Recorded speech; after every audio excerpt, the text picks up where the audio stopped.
In digital Marathi, जनतेच्या हक्काचं व्यासपीठ।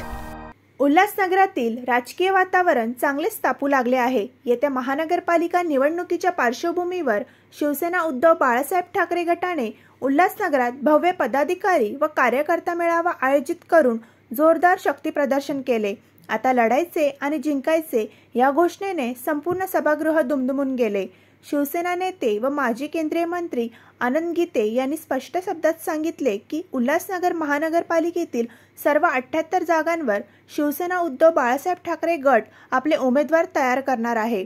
त्यांच्या या गर्जनेने शिवसैनिकांमध्ये प्रचंड ऊर्जा संचारली आहे।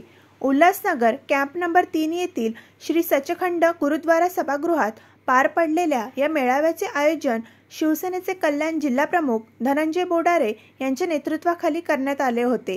या कार्यक्रमाला शिवसेनेचे ज्येष्ठ नेते व माजी केंद्रीय मंत्री आनंद गीते यांच्यासह शिवसेना उपनेते गुरुनाथ खोत, उपनेते संजय सावंत, उपजिल्हाप्रमुख राजेंद्र शाहू व भीमसेन मोरे, शहर प्रमुख कुलविंदर सिंग बैस, महिला आघाडी, युवा सेना व इतर पदाधिकारी मोठ्या संख्येने उपस्थित होते।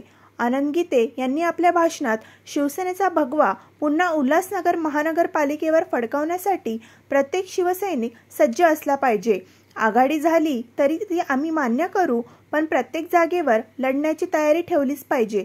ही निवडणूक आमच्यासाठी केवळ राजकीय लढाई नाही, तर शिवसेनेच्या अस्मितेची लढाई आहे, असे स्पष्ट केले।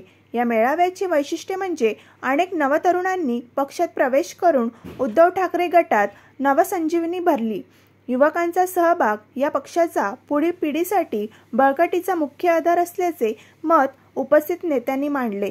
या कार्यक्रमाचे सूत्रसंचालन प्राध्यापक प्रकाश माळी यांनी केले। उल्हासनगरात निवडणुकीच्या तोंडावर उद्धव ठाकरे गटाने आपली ताकद ठामपणे दाखवली आहे। 78 जागांवर उमेदवारीची तयारी, नवयुवकांचा ओघ, वरिष्ठ नेत्यांचे मार्गदर्शन आणि संघटनशील बळ या सर्व बाबींचे दर्शन या मेळाव्यात घडले।